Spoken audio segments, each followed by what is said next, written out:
پنجاب میں تفریح کی باتیں کرنے والے کسی کے خیر خواہ نہیں، مریم نواز۔ میرے دماغ میں تقسیم کی کوئی بات نہیں۔ وزیر اعلیٰ پنجاب کا لاہور میں تقریب سے خطاب، کہا سیلاب پر لیکچرز دیے جا رہے ہیں، دنیا سے مدد کی اپیل کیوں نہیں کی؟ حکمرانوں کا کام صرف ووٹ لینا نہیں، سیلاب آنے پر لیکچرز دیے جا رہے تھے۔ 5 سال میں پنجاب کو ترقی یافتہ صوبہ بنائیں گے، کچھ کرنا چاہتی ہوں تو کہتے ہیں IMF نہیں مانے گا۔ مزید کہا نوجوان جھوٹے پروپیگنڈے کے قریب نہ جائیں، نوجوان کبھی کسی کا ایندھن نہ بنے۔ 9 مئی پر حملہ کرنے والے آج جیل میں ہیں۔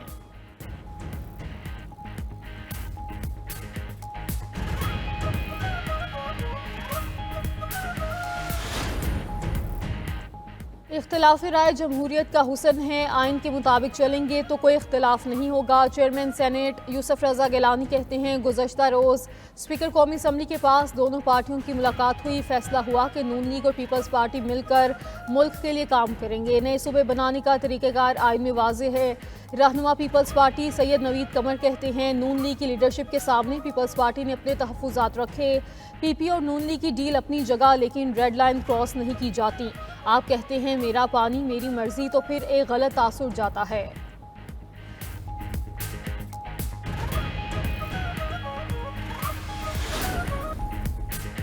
حکومت کا سیلاب سے متاثرہ علاقوں کے لیے فوری امداد نہ مانگنے کا فیصلہ، وزیر خزانہ محمد اورنگزیب نے کہا کوشش ہے سیلاب متاثرہ علاقوں میں اپنے زور بازو پر معاملات کو ٹھیک کریں، برآمدات کے بلبوتے پر ترقی کرنے کی پالیسی پر کام کر رہے ہیں۔ موسمیاتی تبدیلی کوئی کتابی بات نہیں، حقیقت ہے۔ 2022 اور حالیہ سیلاب نے ہماری معیشت کو بہت نقصان پہنچایا۔ مزید کہا ٹیکس پالیسی کا فنکشن اب FBR کے پاس نہیں، FBR کا کام اب صرف ٹیکس اکٹھا کرنا ہوگا۔ اگلے سال کا بجٹ ٹیکس پالیسی آفس کی جانب سے دیا جائے گا۔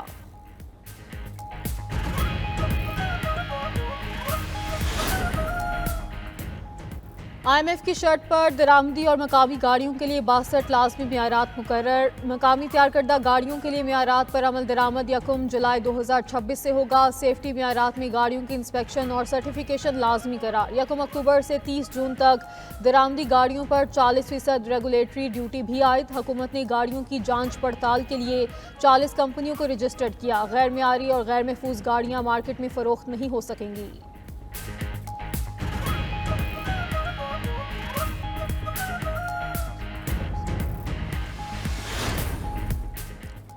شمالی کوریا اور چین خطے کے لیے خطرہ ہیں۔ امریکی سیکرٹری آف آرمی ڈینیل ڈرسکول نے کہا ڈرونز انسانیت کے لیے سب سے بڑے خطرات میں سے ہیں، اتحادیوں کے ساتھ حقیقی وقت میں معلومات کا تبادلہ نہایت اہم ہے۔ امریکہ اس وقت جنوبی کوریا میں 28,500 فوجی تعینات رکھے ہوئے ہے، ایٹمی ہتھیاروں سے لیس شمالی کوریا کو روکا جا سکے۔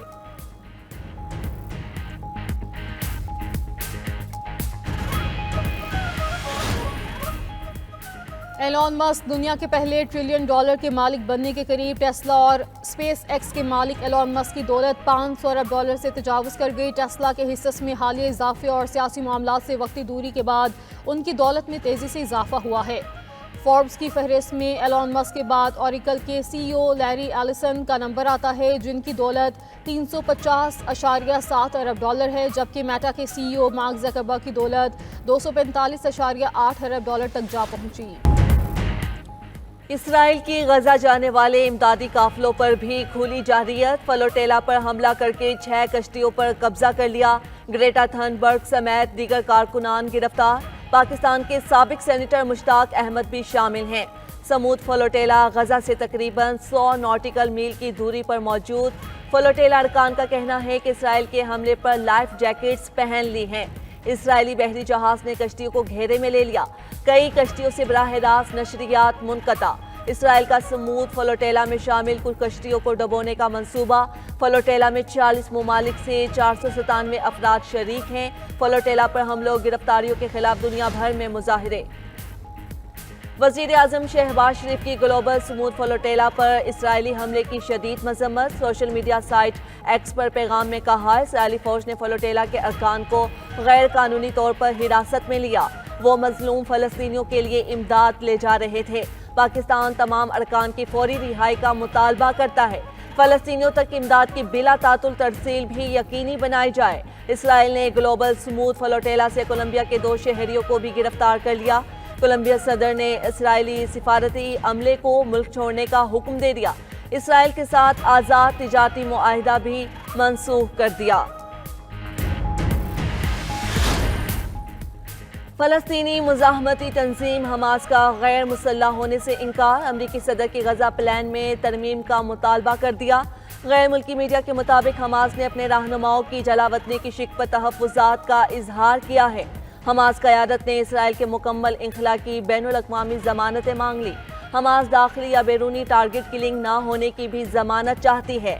حماس کے مذاکرات کاروں نے گزشتہ روز دوحہ میں ترک، مصری اور قطری حکام کے ساتھ بات چیت کی تھی۔ ادھر اسرائیل کے پناہ گزین کیمپس پر حملے جاری، 73 فلسطینی شہید اور 100 سے زائد زخمی۔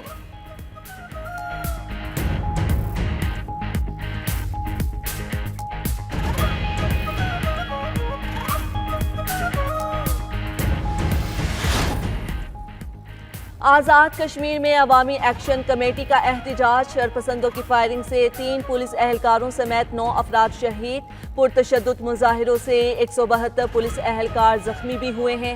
زخمی پولیس اہلکاروں میں سے 12 کی حالت تشویشناک۔ حکومت کی عوامی ایکشن کمیٹی کو دوبارہ مذاکرات کی پیشکش، عوامی ایکشن کمیٹی کے 90% مطالبات تسلیم کر لیے گئے۔ وفاقی وزیر طارق فضل چودھری کی وزیر اعظم آزاد کشمیر کے ساتھ نیوز کانفرنس، مہاجرین کی نشستوں، وزراء کی تعداد میں کمی قانون سازی سے ہوگی۔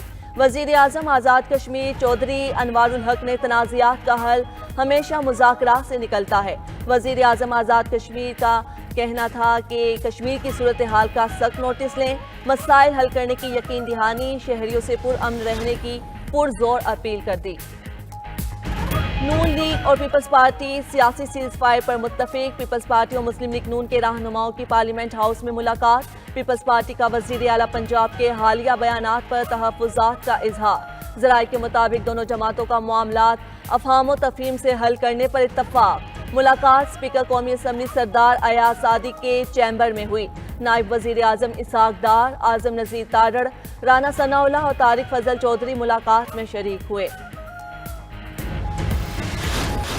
قطر پر حملہ، امریکی سلامتی پر حملہ تصور ہوگا، امریکی صدر ڈونلڈ ٹرمپ نے ایگزیکٹو آرڈر جاری کر دیا۔ امریکہ اور قطر کے تعلقات مزید مضبوط بنانے کا اعلان، حکم نامے کے مطابق قطر پر حملہ ہوا تو امریکہ فوجی کارروائی کرے گا، قطر پر حملہ ہوا تو امریکہ سفارتی اور اقتصادی کارروائی بھی کرے گا۔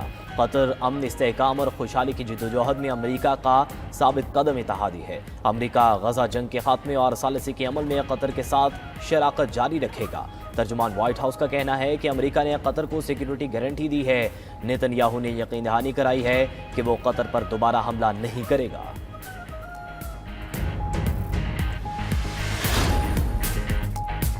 قطر کا امریکی صدر ٹرمپ کے ایگزیکٹو آرڈر کا خیر مقدم، قطری وزارت خارجہ کا کہنا ہے کہ اقدام دوحہ اور واشنگٹن کے دیرینہ تعلقات کا عکاس ہے۔ امریکی ایگزیکٹو آرڈر سے دونوں ممالک کے دفاعی تعلقات مزید مضبوط ہوں گے۔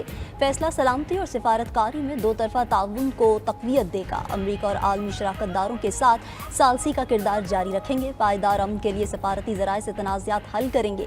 قطری وزیر اعظم محمد بن عبد الرحمن بن جاسم الثانی کا عرب میڈیا کو انٹرویو، کہا اسرائیل نے معافی مانگ کر کوئی احسان نہیں کیا، اسرائیل نے ہم پر حملہ کیا تھا، ہم نے نہیں۔ سب سے اہم بات یہ ہے کہ دوبارہ جارحیت نہ کی جائے۔